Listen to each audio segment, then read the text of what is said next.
There's a lot of difference between like me and the rest of the AD carries. If I get ahead, I stay ahead. On a smoothie right away and nothing he can do. First blood for Freeze, Renegades.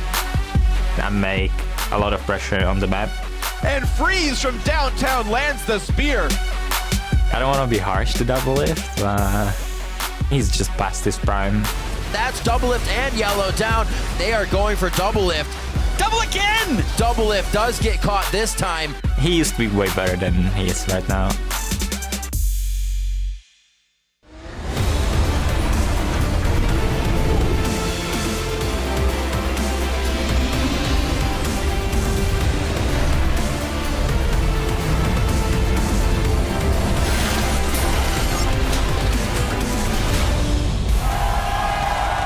Welcome everyone to week 4 of the 2016 North American League Championship Series. We're coming to you live with another action-packed day of League of Legends from the LCS Battle Arena.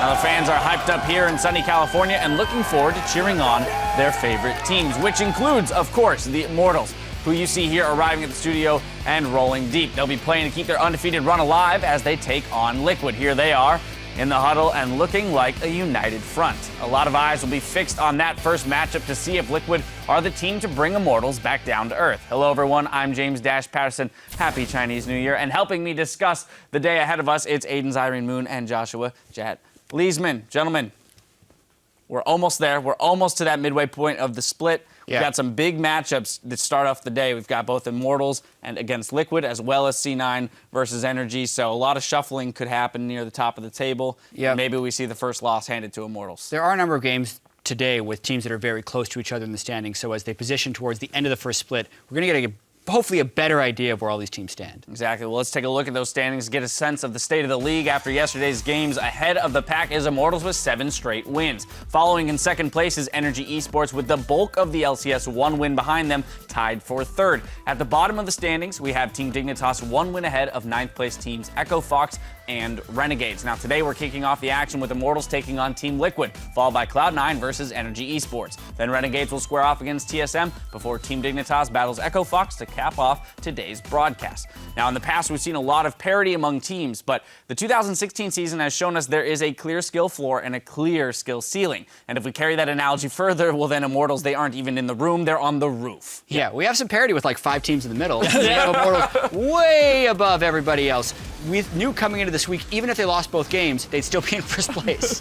Yeah, and if they lose this week and the rest of next week, they're still in first place or at least tied for it. Immortals, they've just been playing a really, really great season so far, coming out with all of these stars, and seriously, they deserve to be on top of the way they've been playing. Yeah, I have to say, I've just loved the ingenuity of the team comps too, the whole PvE, like MMO party, rating party. Heal the giant Cho'Gath. They've got the Cho'Gath. Heal the healer that's healing Cho'Gath. I hate that yes, so and then much. they've got 2 healers. It's like the ideal rating party. Straka's like, I'm healing you and losing HP, and Nilu's like, no, I got you. You got a healer for your healer. It's just so frustrating to deal with, but we can agree that Immortals, they're kind of in a tier all of their own. 7-0, undefeated, no one handed them a loss yet. But then as you move one step down further in the ladder, things start to get a little bit muddy. But who, if we had to pick the teams most likely to hand a loss over to Immortals, what are the teams we're looking at? I think the team they're going to play today, Liquid. Because I think Liquid has a great kind of, they're coming into their own. They have rookie shot callers, and their problem has been closing games out, not really getting advantages in them, because they have such an early aggressive jungler with Dardoch, and Piglich is having a great season altogether, right? He's having amazing performances. It's just the closing of the games and the shot calling. So as the season progresses, maybe the first time today, maybe they'll hand them a loss, or maybe the second time they play them. But I think Liquid is the one that's looking at second place, possibly dethroning them later in the season. Liquid with an opportunity. What about you, Jet? I think Liquid could show a little bit, has shown too much inconsistency when we look at the whole 4-week span. Their quality win to me was over Energy in week 3, but aside from that, we see 3 losses, a really hard win against Echo Fox, a really difficult win against Team Impulse, and then a strong win against Team Dignitas yesterday. So I still want to wait and see them kind of prove themselves. For me, I think the most likely team is actually Energy. They didn't take down Immortals, but they played a very close game against them, and GBM has been the best mid laner in North America so far this split, hard carrying them, and I do feel like Alltech will step up to kind of do more damage. He's just been super passive in the back of fights. Right. And when they can get him enabled, I feel like there's a lot of carry potential on that team. Yeah, that's the challenge with Energy is because they seem one-dimensional to me. I feel like they wait until mid-game and then they play through GBM because Moon isn't having the type of early game pressure to even gank that mid lane and make things happen. So I think Moon and Conquan are kind of like little anchors for that team right now that are weighing them down a bit. But if they step up and they are able to actually unlock GBM and Impact and play to those guys as long, and Altec, like they have 3 carries on that team potentially, but I feel like they're just pigeonholing themselves. The Altec point is a good one just because we had those damage statistics from yesterday. GBM at 32K, Altec on It has Corki been a only hitting one-dimensional about show. 7. Like, to be 17K. fair, the weakness is well stated by Zyrene there. It's GBM that's gotten them to 5-2. But I think the potential's there for the rest of the team to take over more. Exactly. I think another team that a lot of people would want to point to would be TSM. Again, that star-studded roster that's still struggling to find themselves, though. What are our feelings on this team and where they might fall on that tier list? The faith is dwindling for TSM because you want to give them time to adapt and kind of figure out each other's play style. But at a certain point, you start worrying if it's actually going to be able to come together. They had an ugly win against Echo Fox yesterday, and they just haven't looked like a star-studded team. The stars just aren't all playing together. Yeah, they have confidence issues right now with each other. And at that point, I think that the coaching staff really needs to be the ones to unite this team and get them all on the same page and start giving them direction. Because TSM right now, you said they have all these stars. Well, they look like a team of superstars, not a superstar team. And there's a big difference there with this because they don't look like they're able to compete at that top level, especially with the way they're performing against Echo Fox. So TSM, I think that with time, when I talk to Immortals players, they say full power TSM could potentially beat them, and that's what they're afraid of because TSM gave them their longest game of the season so far, Very 38 true. minutes. It was their closest game. And it was a botched lane swap by TSM at the start. So they pretty much had that game, and then the Baron fiasco happened, and that's what We all remember all the players on TSM having huge success in other teams. Right. So like that's where all these teams are seeing the potential, and they lane against Bjergsen or Double Lift, and they see the CS advantage and they see the mechanics. But until they can put it together, I'm not willing to say that they will put it together. Right, absolutely. Understood. If we fill out that roster for playoff contending teams, we're looking at the likes of Cloud9, CLG, Team Impulse. Any one of those 3 seem like the front runner or maybe someone who's sitting on the bubble that has to step it up in order to squeak through at the end of the season? To me, it's a whole bunch of inconsistency. I feel like Team Impulse would be the bottom of that crew, and Cloud9, they had their best game yet yesterday, and CLG looked a little bit too fast against Immortals. So both those guys have some work to do. Yeah, Cloud9 seem like they're getting it a little bit together. TIP, we've only seen 1 game from the full roster, though, so just like you with TSM, I don't know if I'm willing to even say anything about TIP just yet. There's still some more information to get from them. Now, if we're to break these teams down a bit further, we have some clear standout performers scattered throughout the ranks, and I want to start with that man in the mid lane, GBM. Yeah, I was just talking about him, but highest damage per minute for mid lane, that's a really high number, 789.8, and that's been on a variety of champions. It's not like he's just playing late game AP Ezreal and doing a whole bunch of damage. He played LeBlanc yesterday and did a huge amount of damage overall for the team on an assassin. LeBlanc into Lissandra, Black Shield Morgana. I mean, it definitely was a tall order for him in this game. He really transitioned well to North American LCS for sure. Yeah, he was on an upward trend by the regionals as well in LCK, having the most damage per gold there at the end of the season. Now, I want to talk about a different mid laner though, for Cloud9, Jensen.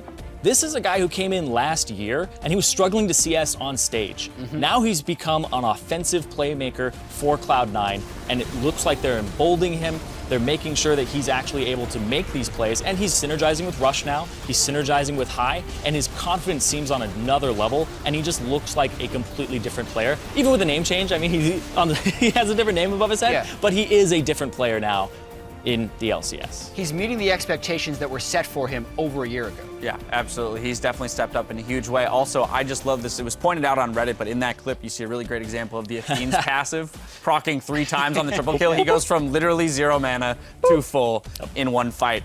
Regardless, time to move on to our next player, and that's Piglet of Team Liquid. Yeah, we talked about just now Jensen reaching the expectations that were set for him. Piglet is actually doing that now. He had a bit of a rough road throughout on Team Liquid. Even the beginning of the season looked rough, but not because Piglet was playing poorly. He has been knocking out of the park all split, and a lot of people are saying he's doing this by playing passively because he has a lot of assists, not many kills. Highest damage for an AD carry doesn't come from playing passive. It comes from playing smart and calculated, and that's what Piglet's done. He's getting in the maximum amount of damage per fight that he possibly can. He part of that success that the team has found was bringing in newbie Dardoch, and he's the next person that I want to take a look at. Dardoch, in my opinion, is one of the top 2 best junglers right now, pretty much no question. I think that he leads, I think that he just leads this team to a new identity now. They can play through their jungler and play through multiple lanes, and he actually has the most kills for a jungler right now. He also has the highest damage per minute for a jungler, and also on top of all of this, even though Piglet's doing so much Taking all damage. the kills from Piglet. I know, but like, you see the damage that Piglet's doing, but despite that, Dardoch is still doing the second most damage share for a jungler in the league. So he is incredibly aggressive. He has 87% first blood participation, and he has just changed the face of this team, and Liquid fans are really happy that he's coming in. Yeah, you'd like to have 2 standout performers on your team in Team Liquid, but how about 5? Yeah. Immortals. Because we really couldn't, when you look at this team, you can't just pull one out of the pack and say he's the standout. It's hard to discern because you don't want to disparage any of these players. Obviously, Huni and Reignover carried that huge regular season winning streak over from the European LCS, but it's not like they have been single-handedly carrying this team to an undefeated record. Pobelth has played 7 different champions, Wild Turtle looks like his old self, and Adrian is proving he's a top support. Yeah, and I think that this also extends past the players to the coaches and the coaching staff. I think they've united the players very quickly. They've gotten rid of bad habits, Huni tilting, Wild Turtle being told not to flash in, and also these other things on top of it where they have this mental fortitude that they can, people are talking about like they should lose so that they can feel what it's like to lose and bounce back. No, but but they, that but sounds awful. I know. That's awful advice. But they already have that. As a Right. team, they just bring each other up. I mean, you lose all the time in scrims, right? So like they're able to get back in it, get back on stage, and they're able to make this happen, and they're consistent. But 90% of the coach's job is done off stage. But the 10% we're seeing, the drafts are really good. They look like they have a clear win condition, and then the players are able to take it from there. Yeah, smiles win games. That's what I always say. But now that we've highlighted some of our standout performers in the league, we want you to let us know who we missed. Send your tweets to @LOL Esports to answer our media question of the day. Who is your unsung hero in the North American LCS and why? Let us know who you think is flying under the radar, and we'll read some of your responses later in the show. That's going to lead us to turning our attention to the game of the day. Our first one here, where we have 2 of the hottest teams in the LCS going head-to-head with Immortals versus Liquid. Now, the new team on the block have yet to show any major flaws in their gameplay, and they continue to dominate the competition.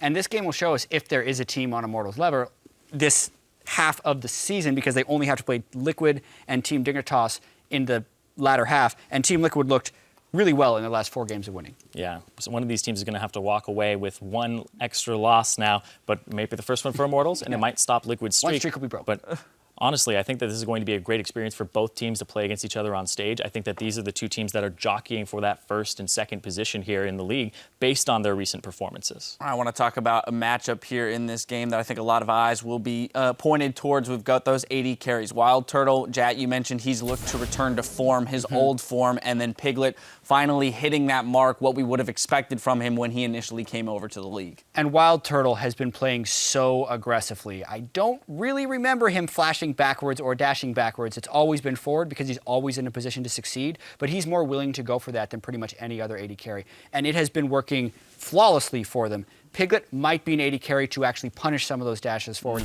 if they get in a team fight scenario, very quick target selection, because it's not really a laning phase anymore, but it's still a really big team fight matchup. All right, absolutely. Then, of course, the other members of the teams that we want to look at, Reignover and Dardoch. Explosive new jungler here in Dardoch, and then Reignover. Picture of consistency, a big help to this team. Yeah, he's 7 out of 7 for first blood participation for Immortals, and this is basically one of the best Western junglers versus one of the best Western rookie junglers right now in this matchup. And I think that this is going to be explosive because both of them have a rather similar style. Dardoch has purchased the Red Smite 5 out of his 6 games just to be aggressive and try to get a hold on this game. They're number 1 and 2 for actually first blood participation, and Dardoch leads the lead in kill participation. So they like to fight, they like to go in, and this is going to be great. Yeah, and there's going to be a lot of conflict in this matchup because Reignover is one to always try and take the opponent's jungler, and Dardoch does the same thing. So unless they're like ships passing the night into each other's jungle, they will fight each other in the river. And one of the things that Dardoch has been praised by his staff and everybody watching is that his intuition and his instincts about what's going on in the game and where the other jungler is going to be are really good. And he's transitioned his scrim performances pretty much flawlessly to the stage without those nerves we usually see. So him up against Reignover sometimes augments his routes in a very strange way. we don't see most junglers have the type of fluidity he does, and he's able to kind of adjust on the fly. So I want to see how that throws Dardoch off and if he's able to adjust in this matchup. Team Liquid is your pick for team that could beat Immortals. Are we seeing it today? I'm putting you on the spot. Are we seeing it today, or are we waiting a few weeks?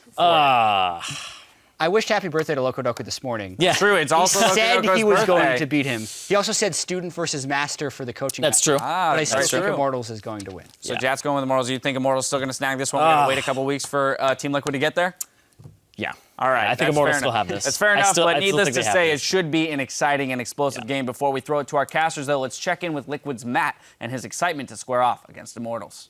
I've been waiting for the Immortals match probably all season because, just from how their bot lane plays, like they basically play to farm. They don't try to take any resources from their team. They just try to go even and let the rest of the map, I guess, carry. But with that sort of play style, they can be advantages for us. Like we want to be playing like a really aggressive bot. We want to be able to win lane and take our advantages from there.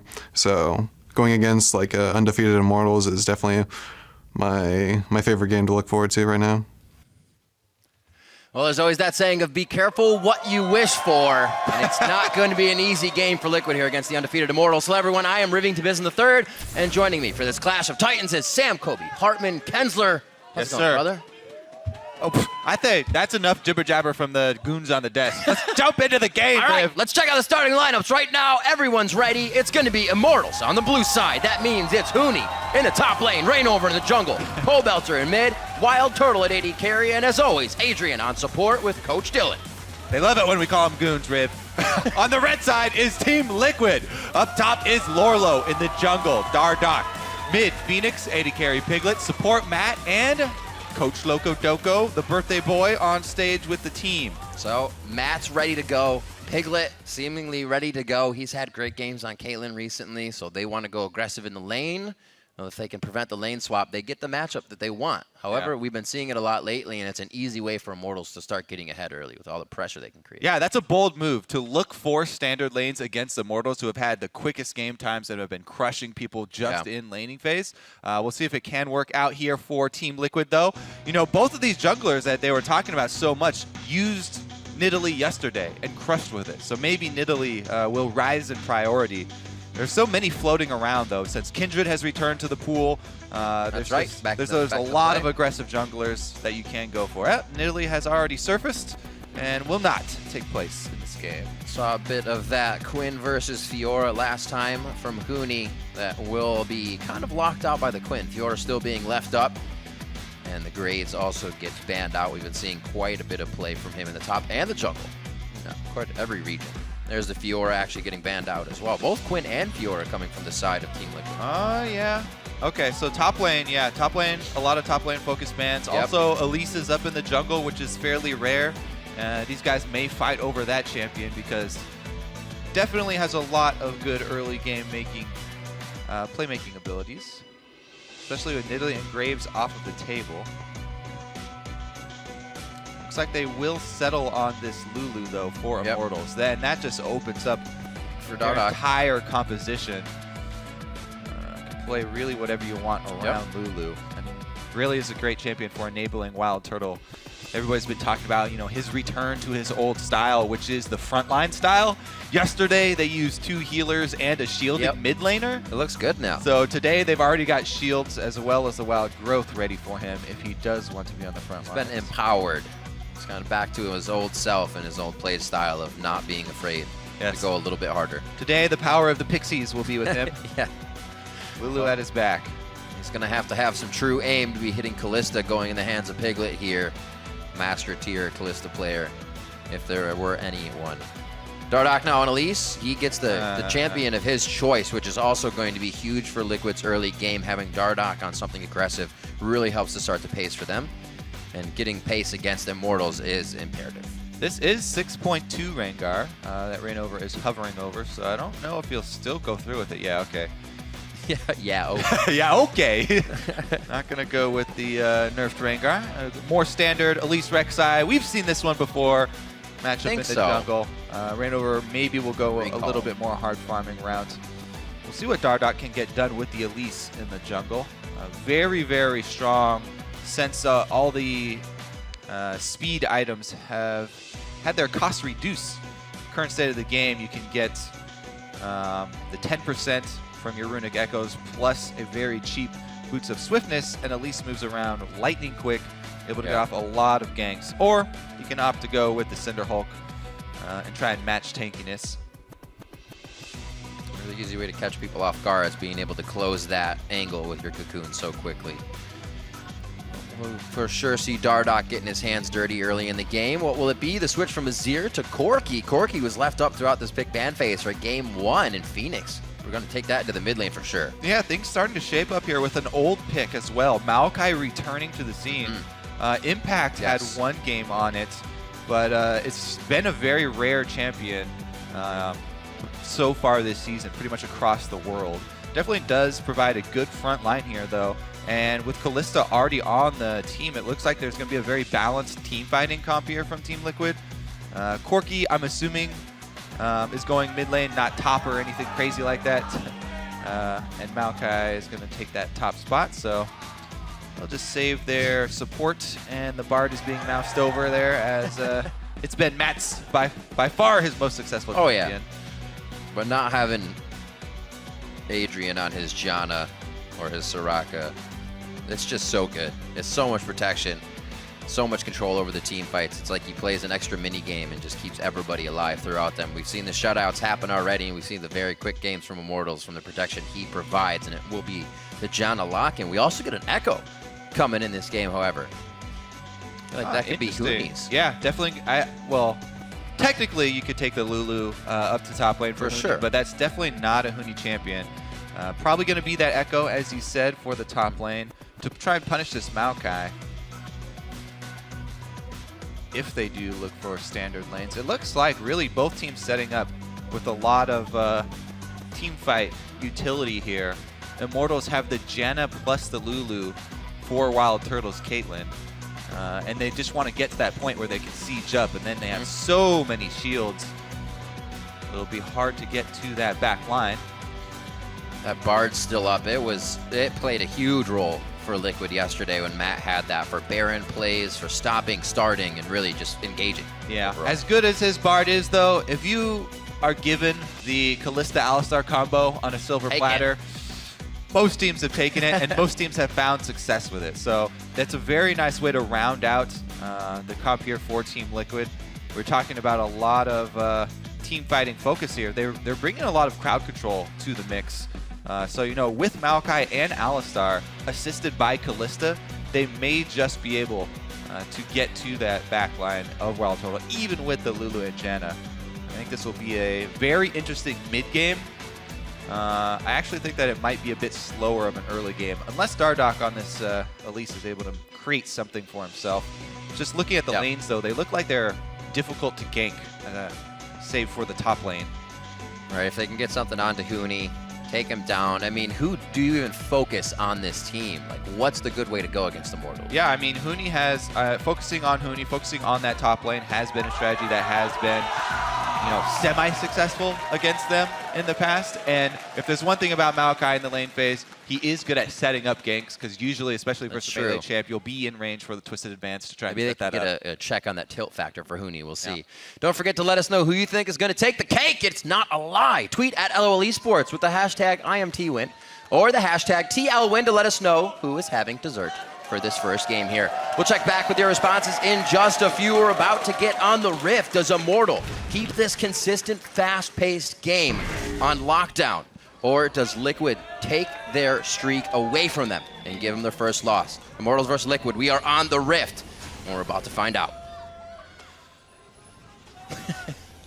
The cheers, the chants, all around as the players make their way to the line of scrimmage, most likely to start this one off.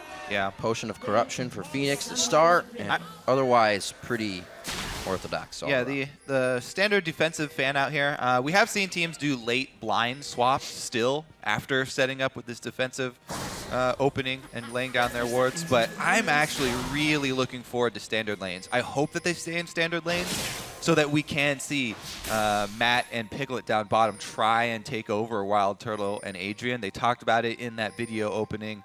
They want to try and gain their advantage on that bottom side because Rainover has been focusing topside so often. And it looks like they will stay in standard lanes, even with that deep ward here from Immortals. We'll see the Gromp start. But that shouldn't change any of the gameplay for either side. Both junglers starting topside as well, so they will end their routes on bottom. And we may actually see more action down bottom than we're expecting. Get a big rumble down there once they get to it. Even with 3 bans towards the top side, maybe, I can't remember if one was too big of a flex or not. I know the Gangplank was up there, and it's Fiora. Everything pretty much targeted at Huni. He still tries to get a carry champion to make this game stronger for Immortals from the top lane. Yep, and down bottom here, the Wild Turtle Adrian combo of Janna Caitlyn is very difficult just if you keep it as a 2 versus 2, because you know, Janna's shield and Caitlyn's got the extra range to work with. Oh, I think he missed one. Nope, we got all 3. Oh, no, actually, that was the Krug. He did miss one. All right, level 2, heard about Pulverize. That's what you're talking about, Kobe. That miss of XP, not having the right amount of CS. The heal is down. That's going to be marked by Team Liquid. We didn't have to wait long, Riv. Team Liquid. That's what they were waiting for. He called it out. Push down those minions. They get the early level 2. Matt immediately going in for the combo. And they get 3 summoners for 1 on the bottom side. Remember, the junglers are still ending their routes down bottom. Immortals are pushed under a turret, so probably no gank this early, but maybe Rainover tries to relieve some pressure. Ooh, he has snuck over the back of the dragon for a sneaky gank path, but stops off for the 800 HP crab. Easy takings there. Actually, just on the other side of the wall, small game of cat and mouse. Too slow. Dardoch and Rainover, and you're all right. Too slow to get the engage. Also walked too close to the Scuttle Crab and was seen, even if that ward wouldn't see him. He's just coming down to ward for his bottom lane. It's a nice guy. Nice Dardoch. Yeah, that's the thing about, you know, Kalista Alistar. It is scary because of the all-in. However, you know, if there's perfect vision coverage, Caitlyn Janna can just whittle you down from range here. Let me check if Matt has gotten heal level 3. Yes, sir. So they actually should be just fine down there, too. So we saw a bit of fight between Huni, Lorelo in the top lane. Not much is going to come from that. So we see some teleport plays. I'm sure Huni will be trying to push that lane in quite a bit. Rainover finds himself now on Team Liquid's jungle. We'll see how much damage he can do here to Dardoch. Ooh, look at this, though. Elise is hovering on the bottom side. And Matt does have flash, remember, for Alistar. Turtle, no summoners, with an Alistar with combo and flash ready. Hard to engage. It's a great position in the lane, though, for him.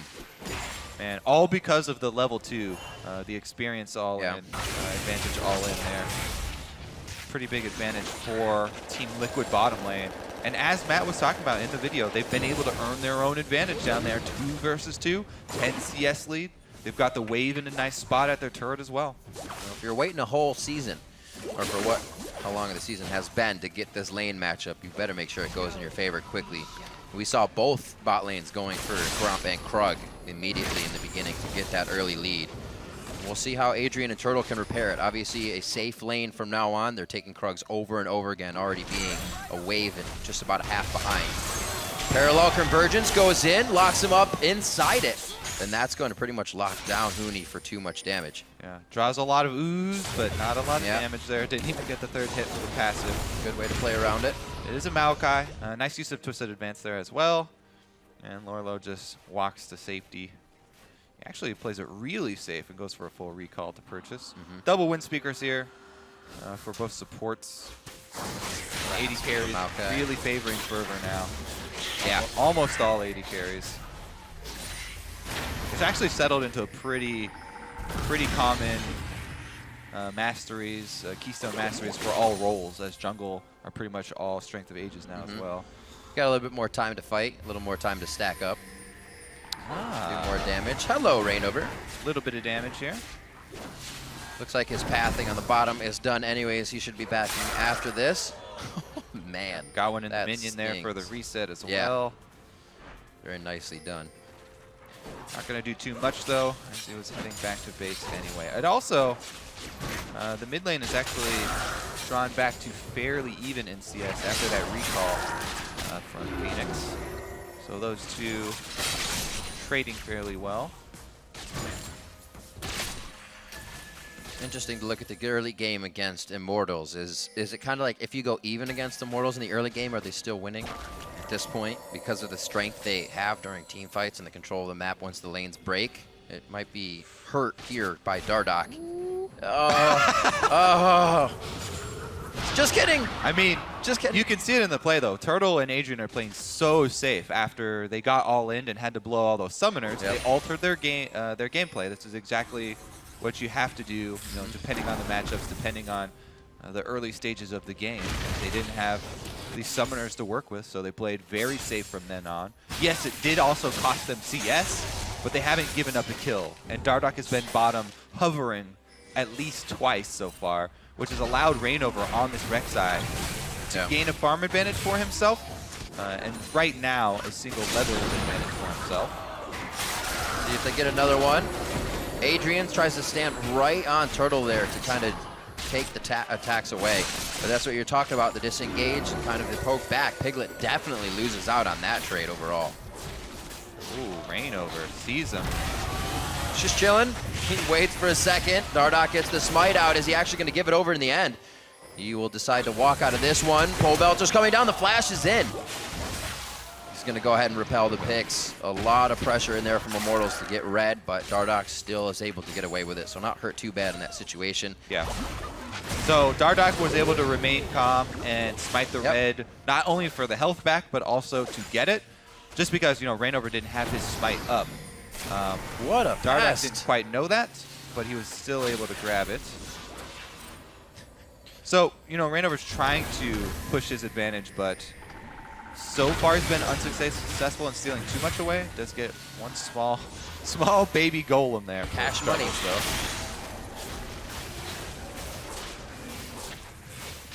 All right, a little back and forth.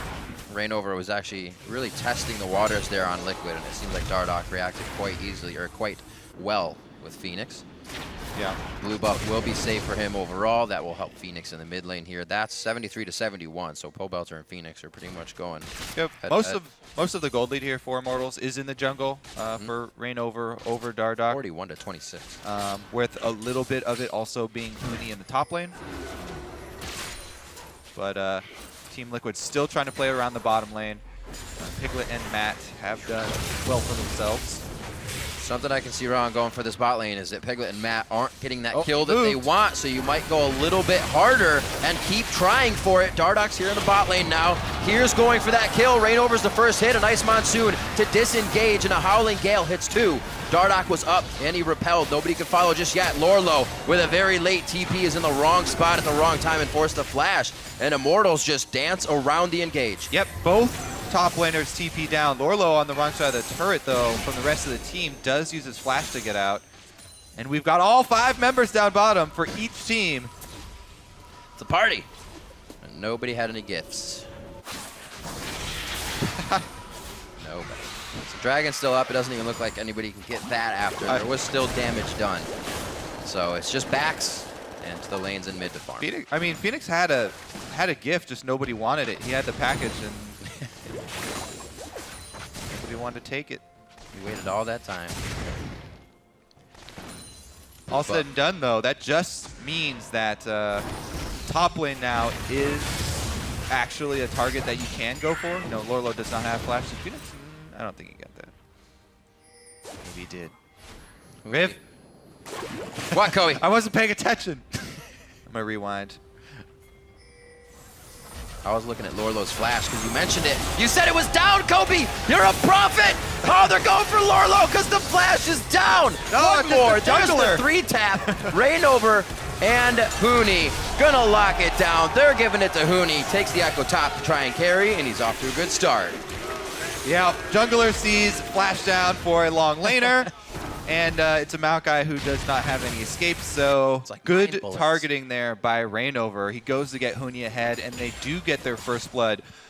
Reignover keeps his streak alive. 8 out of 8 games in North America. First blood for the team. Jeez. Say it gets him going too, and Huni is confident. He can make some some bad plays, but most of the time they're actually huge impact plays that get him 2 or 3 kills, and the team's able to push quite a bit. Still adding pressure to the top side. It's gonna have to be respected here by Lorlo. Yeah. Pobelter gets blue to go back towards the mid lane. Pressure relieved for a second here. We'll see Lorlo come back to lane. I don't know if anything's gonna happen until we see the dragon fight. Just pretty much Huni going hard when he can.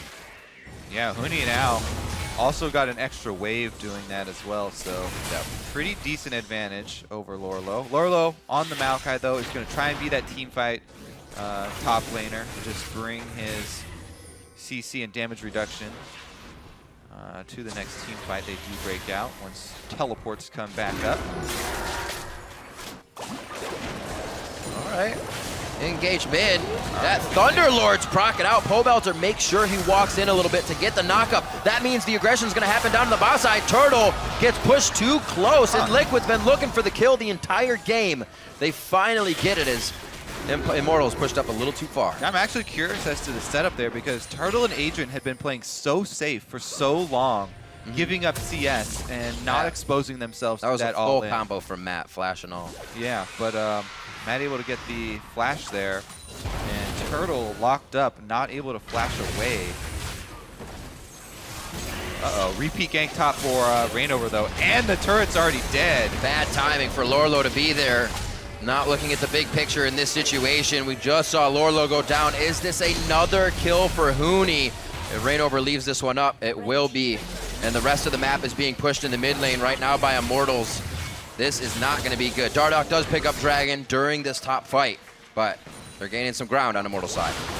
Not too big of a surprise, actually. You know, Immortals again focusing top lane, and Team Liquid, you know, after seeing that video, the bottom lane focus is actually paying off for them. CS lead, plus turret, plus kill from the bottom lane, and Piglet is going to set up on this Kalista have a very strong mid game. So it's going to be, you know, the AD carry ahead, jumping out to a very quick first item versus the Echo on top side.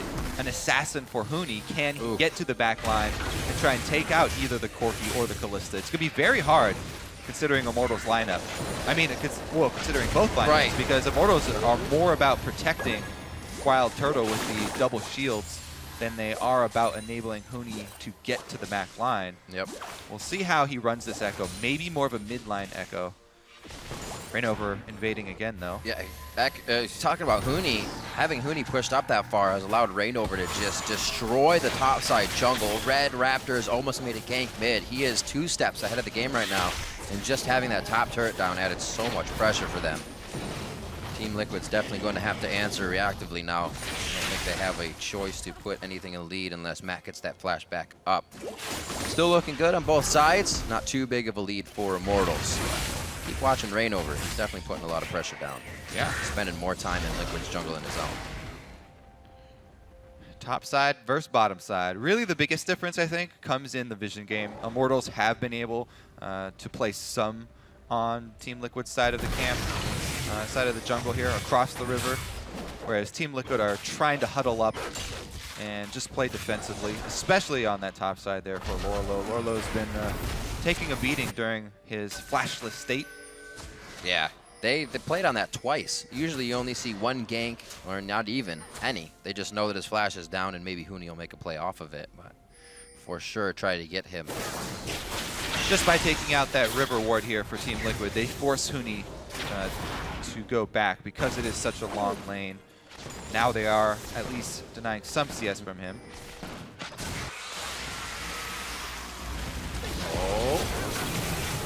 Doesn't hit the time winder or get the slow that he wants, so Immortals just playing a bit of a pressure game. They may flood towards middle here, and his mid turret is quite low. Be going down. Yeah, they're real collapsing fast on mid very quickly. Caitlyn's not there though. Yeah. So like the main part of their siege isn't really here. So even though they do have Jen and Lulu, they're ready. No Caitlyn means I don't think they're actually going for the mid turret right now, as they send Wild Turtle up to the top side to try and clean CS. Looks like both teams just trying to farm till their mid game power spike. They're both fairly confident in their team fights. Looked like they had the movement with Piglet topside, but Wild Turtle had already backed Not too much CS discrepancy throughout the lanes. It really leaves this next fight up to anyone, but this is where Immortals starts to get that edge. Everybody on Team Liquid, or just a few, will start to take damage, hits. You see Huni take down Lorlo or Rainover, and then it's a lot harder for that tank to do what he needs to in the fight. Yeah, Team Liquid has Rainover to back all the is time. already bullying the top laner. Jungler, same level as the top laner. And if he finds Lorlo, gets a great trade off in the jungle. Gonna force him back. And Immortals claim another turret with Huni splitting down bottom. Let's see if Team Liquid can actually create a play on top. There is teleport available for Huni, so Team Liquid, while they kind of want to make him blow teleport, have to be very careful. Matt is very far There's the in. teleports. Good whimsy coming from Pole Belter. TP of Lorlo is in, but Huni is a little farther behind. Ready to pincer with the team. He chrono breaks back, but he has got 4 members on him. Flashes over the wall, but he pulls a lot of resources from Liquid, and this is where Immortals is going to re-engage. A nice hit by Rainover. Monsoon, Matt back. He's got the Unbreakable Will on. It's actually very hard for both teams to get any targets in this fight. They're only finding tanks, and it is going to be Rainover going down first. Dardoch falls. Whoa, Turtles! The jugglers are out. Here it comes on to Matt. One more shot. That's going to be Huni going in with the phase dive. Now under Lorlo, a double kill for Wild Turtle as he gets rolling. Piglet and Turtle in the standoff for the duel. The Foss Bomb comes over, breaks up the fight, and Pole Belter out of left field coming up through the turret. It looks like Immortals have won the ground, and to make peace, it's gonna be Wild Turtle taking down Corky Piglet. Or rather, Phoenix falls. Too much happening. Phoenix just walking back and forth there in the mid-range, and Turtle extends the olive branch. But man, so the beginning of this fight is actually really uncoordinated. This is the first, I was thinking this is the first uncoordinated team fight that we've seen from Immortals, because it's an engage there from Huni. They end up blowing the Lulu ultimate really early, but then Rainover gets a massive knockup onto the back line, and Phoenix is basically taken out of this fight. Adrian actually shoves the back line and separates this team into 2 squads so that Immortals can then whittle down the front line. And even though Team Liquid get that first kill, Turtle is buffed up by Lulu and Janna, goes on the chase, Flash nets in to try and take out Phoenix, even though Phoenix had a good Valkyrie right there. This is the 1 versus 1. Phoenix tries to add the Foss Bomb, and Piglet actually flashes out at the same time, but Pole Belter, as you know, cleans up the 1-on-1. And then this right here, Frost Queen claims slow. Over the shoulder. But he's just should have kept. I don't know what he could have gotten back there, but man, Immortals do end up cleaning it up. That went all the way from blue buff to their 2nd tier mid. Yeah, I mean, such a long fight, and that's why we see the AD carries taking that fervor. Exactly that reason. If the fights last forever. This one, however, may have a bit shorter of a time, but not if Adrian has something to say about it. They go right back into it after coming up from being dead. Shots are onto Dardoch. They want it onto Matt. They repel out. They are finally going to be able to take down Pole Belter in this. He gets pushed off the turret, and Team Liquid is just trying to put a stranglehold down until it works. Well, pressure on the bot now by Huni. Yeah, Huni's been pushing this entire time, and he got a tower during that. It's an outer turret traded for a secondary turret and a little bit of inhibitor turret damage, but even with Team Liquid taking that many turret shots, it's still going to be in their favor. They should be able to get 2 off of this, as Huni might come out with a blue steal or something on the exit, but that's about it. So good play there from Team Liquid to come out with the advantage right after that team fight loss. It looks like Immortals were in that position because they just took Rift Herald, and Rainover is currently wearing the buff. But man, that happened really quickly after the replay. Whew. Straight back into it. All right, blue buff and dragon. Dragon number 1 for them. They're going to short any kind of fast Dragon 5, so Liquid looking for something else. Dragon will just be a place to fight now. 4 items coming out. Righteous Glory. Haven't actually seen it quite a while. Lorlo goes for that first to continue getting Team Liquid into these fights, helping Matt get to where he needs to be. He is all about the team fight and trying to force it. The only problem is that when you're trying to force a team fight like that against another team that has a decent team fight setup, who's already ahead. And Monsoon. Immortals are pretty far ahead in gold. Unless Team Liquid can clean up some turrets, Immortals just need to hold on right now, and then they'll have the Janna, Lulu, late game Caitlyn, which will be very difficult to engage on. So far, Lorlo and Matt have done a pretty good job of getting to that back line, But, you know, as we saw in that last team fight at mid, Turtle was left standing at the end of it. Was able to clean up the ace for Immortals.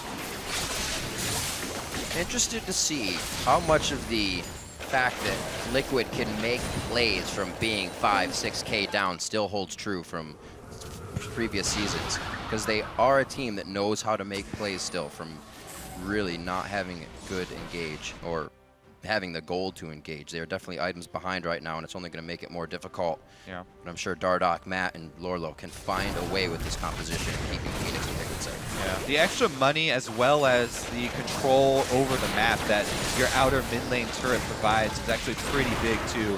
Immortals holding on to their mid lane outer turret is quite big. Reignover actually going for the engage with Huni's flank. Huni just walks on over, no TP needed, so if they win this fight, they have pressure all over the map. Matt doing what he can to help. Yeah. The Fate's Call is already used, so he's forced to flash over the Raptor wall. There's no quick follow, but Immortals wants to push with a full team. Power in numbers as they continue to stick to Team Liquid's heels. It looks like they make it to the base, but this is going to be minion waits crawling now up to the inhibitors. Reignover very hard over the wall. Adrian looking for saves and heals in the right position. If he has to go harder, he might just do it. An ace in the hole from Wild Turtle as they continue to whittle down Team Liquid from across the map to their base. That's the thing, this massive team fight with the double supports.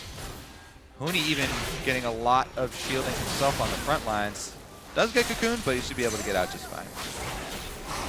Or not! Oh my gosh!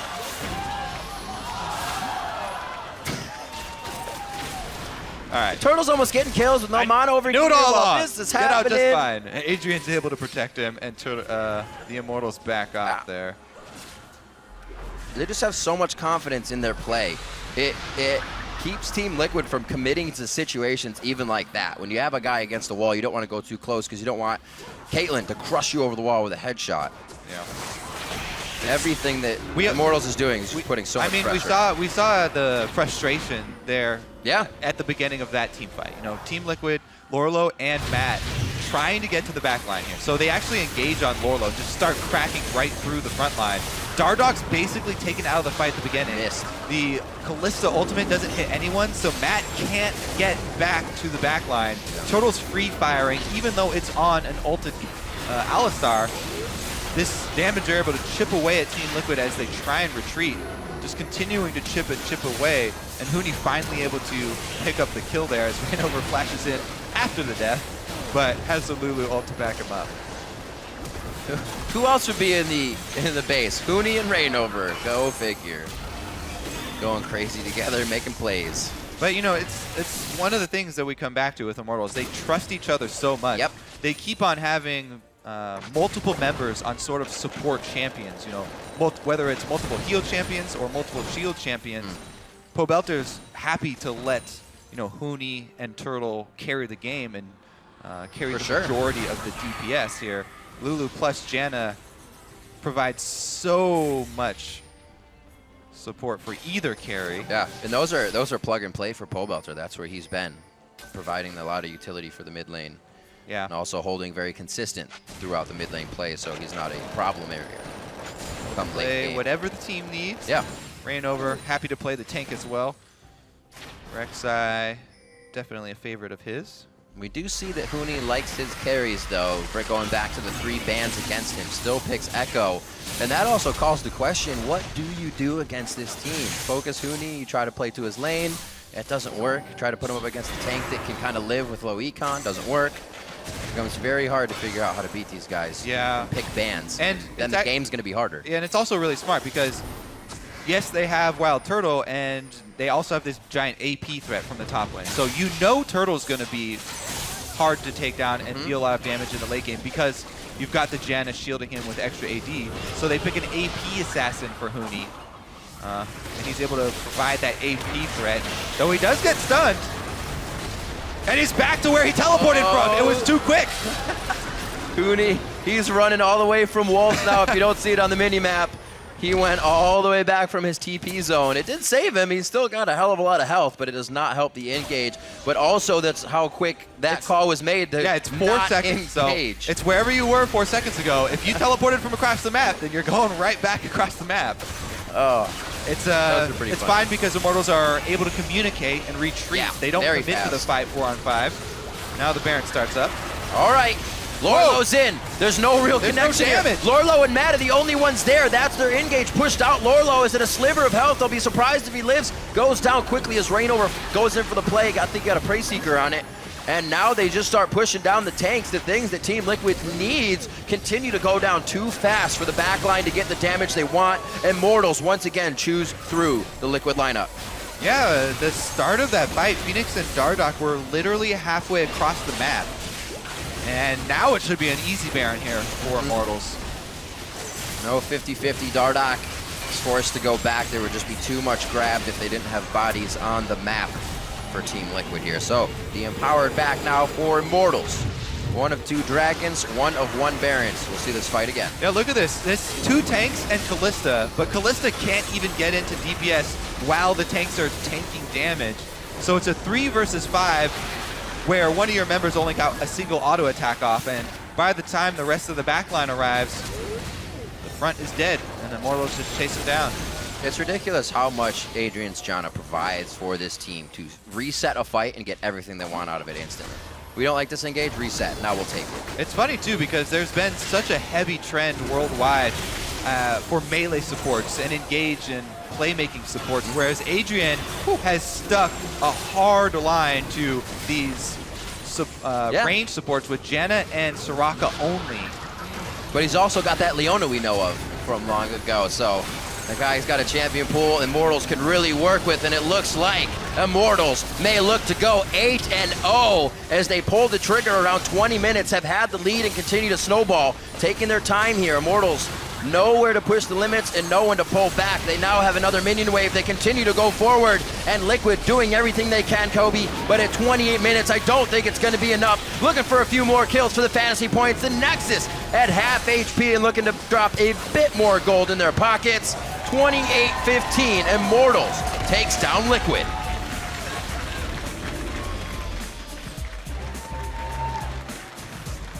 Consistently quick games by these guys. Yeah, we thought this might be one of the games to actually give them trouble, but Immortals continue their march to another undefeated season.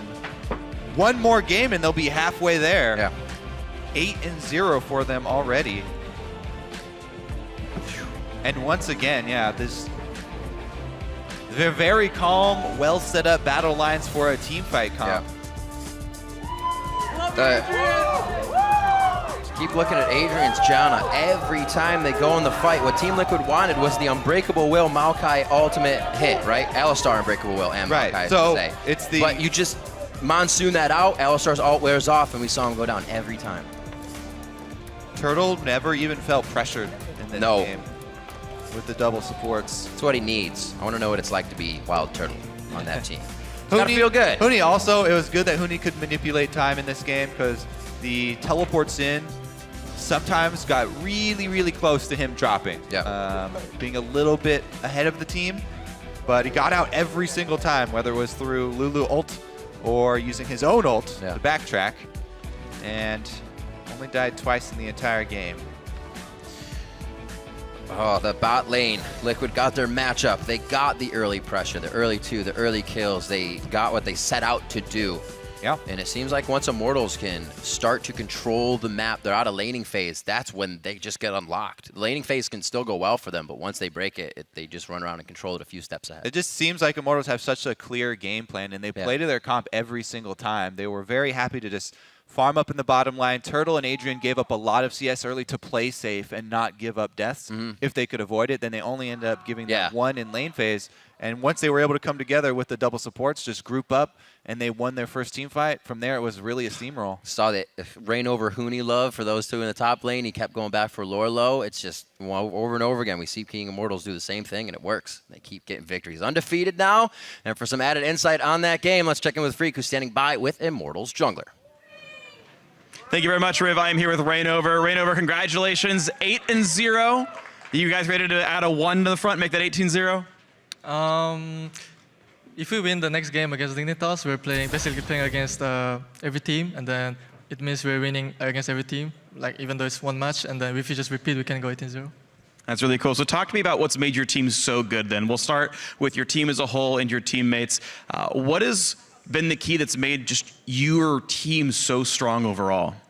I think our team is like having some strong point because like everyone of the player is not really greedy, and then they are willing to sacrifice for the team, and then everyone is team player, and then everyone is not KDA player. So I think that's why like everyone is full hamming when they have to full ham, and then everyone is peeling back when you have to full peeling back. So I think this kind of things are like maybe unique from the other team. Who makes those decisions when you go in really hard? We've seen some team fights where you're flashing forward for the knockups and just expecting your team to be there. Who makes that call that it's time to go in?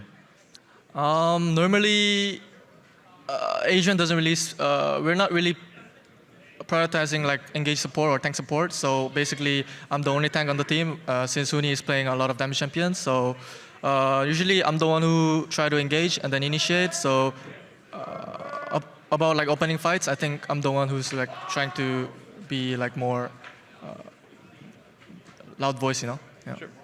So then if you're the key voice on the engages and you're the key tank on the team, talk to me about how you're approaching these games in particular. We saw in this game you invading the jungle, you got a lot of ganks off for Huni in the top lane. Talk to me about your decision making coming into these games. What are you trying to do for the team?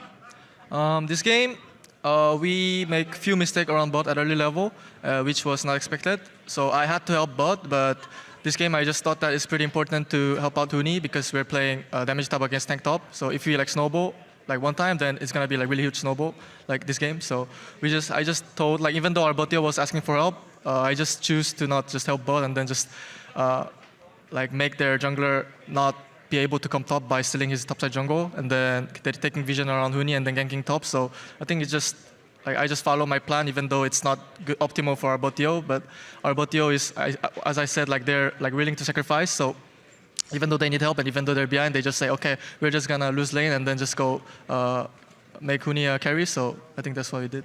Well, that's really smart, Rainover. Well played on that one, making the top lane plan work out. Thank you so much for the interview. Congrats on 8-0. We'll see what happens on Saturday. And for now, we're going to send it back to the analyst desk.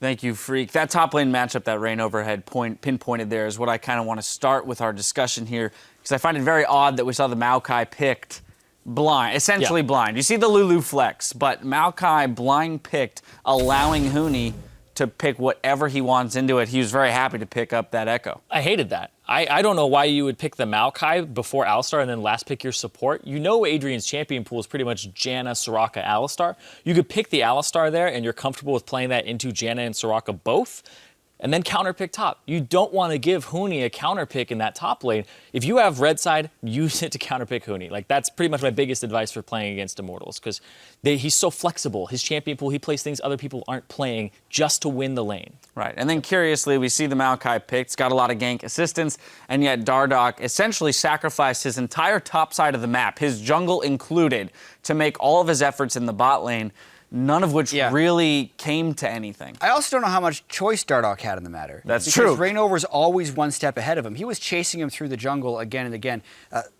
Listening to that interview from Rainover is really interesting because I love watching efficient junglers talk because they always have a very logical progression of things, and that needs to happen in order to stay ahead of someone in the jungler. Because Rainover never has hesitation. Once he got the first cycle of the top side of Dardoch's jungle, he was always there on the respawn of the camps. Yeah. So unless Dardoch is there with an extra person, he's going to continue to lose those camps. And once Rainover got hold, he never let go. And it was also a winning matchup in top lane for Huni. So even if you go in a 2-on-2 skirmish, there is a little bit of an advantage for Huni in the top lane already. But also that bot lane, I want to talk about that because Matt had opportunities to make plays. They got level 2 first. They got 3 summoner spells out of the bottom lane of Immortals in trade for Ignite. And then Dardoch came bottom. There was an opportunity to flash, and Matt didn't take it. And Dardoch thought he was going to, and that could have been the start of a snowball for the bottom lane. But then that ended up costing Dardoch more and more and more from the top side of his jungle. You can see it on their faces, too. There was that moment of, that was a mistake that they've made, and already they're starting to get into their heads a little bit. And then as you mentioned, Jat, meantime, on the opposite side of the map, Farming. Rainover starting that thing. And to your point, 4 times within the first 13 minutes did Rainover clear that red side jungle without Dardoch getting a single camp. So the experience advantage, along with the CS advantage that he's creating there, was just astronomical. And that was the biggest difference, because eventually the bottom lane actually did get a kill, even though Dardoch didn't pick up an assist on it. But by that point, since Elise visited bottom 4 times, Rainover visited top 4 times, but there was a 50 CS difference because Dardoch never had enough pressure to move into Rainover's jungle because of better ward coverage and just better map presence overall, utilizing that Rek'Sai ultimate time and time again to get top lane because they could never even clear the tunnels. Yeah. I didn't understand that. The tunnels are sitting there, and there's also that part where Phoenix saw where Rainover was in the jungle, and then Rainover just walks straight top and ganks Lorlo, and they couldn't do anything about it. And then the next time he comes in, they just go for a tower dive. So the way that they're playing the top side of the map on Immortals just seemed like Liquid was thrown for a loop, and they didn't even seem to be on the same page at all. Yeah. Where the ganks were going, who they were allocating resources to, and even communicating. Right, but both teams, though, they did put focus into some part of the map, right? Team Liquid did get ahead in the bot lane. They were playing very well in the 2v2, and Dardoch did sit there for quite a bit of time applying pressure. Then we arrived at about 17 minutes into the game, the really big explosive team fight, long team fight too, 17 minutes in, we'll pull that up onto your screen, starts in the river around the Baron Pit, ends up being a 5-for-2 in favor of Immortals. But let's try and make sense of this one. Yeah, both teams were willing to throw down this game. That's why we saw standard lanes. That's why we saw this crazy team fight. But it started a little bit sloppy, as Kobe said during the cash, with Huni having a poor teleport in. But Immortals knew they already had a lead, and Rainover knew he was going to make a play. It was nice peeling by Matt, and Adrian did an even better job kind of like counter-peeling Matt so they could finish him off. And then this is where the fight turns. It's very hard to run away from Lulu, and Wild Turtle knew he was at full health. And I think at this point, he's just showing off with how many times he can flash and use abilities forward and still not die. And at the very end of this fight, I would say some decent-sized misplays by Team Liquid. Piglet can't take him because Adrian wasn't dead. That was super key. And Phoenix needed to just get out of there where he gets tagged by the last bit. But it's very close. I mean, it shows you how close this game was up to this point, that's the remaining health on the side of Immortals here. But what you have to remember as well, there was about a 2K-ish gold lead in favor of Immortals from those early game moves that we had talked about from Rainover that probably gave them the item edge, you know, stats advantage they needed to win that fight. Yeah, but some of the solo laners were actually ahead. I think Phoenix had a CS advantage for a large portion of the game, and the bottom lane as well. Piglet was ahead, but they played that fight when they were kiting backwards, and Matt decides to peel instead of jump into Huni. They aren't able to kill Huni during the CC chain, and then that creates this chain of events where they used so much on one guy who got away that they have to kite backwards. And then that last moment where I'm sitting there going, well, why isn't Phoenix helping Piglet out? Well, he doesn't want to go into choke point against a Caitlyn, right? So there's a lot of things that are going back and forth in that fight that you could probably watch it 3 times and just see something new every time. I think specifically playing against Immortals, you more clearly see teams' indecisiveness because it doesn't exist on Immortals. So as soon as it happens, it's totally out of place. And Immortals always decisive, always fast. I was about to say, and plenty of decisiveness on the side of Immortals. Rainover kind of leading the charge in this game, taking advantage of Dardoch in the jungle. Coming up next, 2 mid lane stars face off as Jensen and the rest of Cloud9 battle GBM and Energy Esports. Stick around. We'll be right back.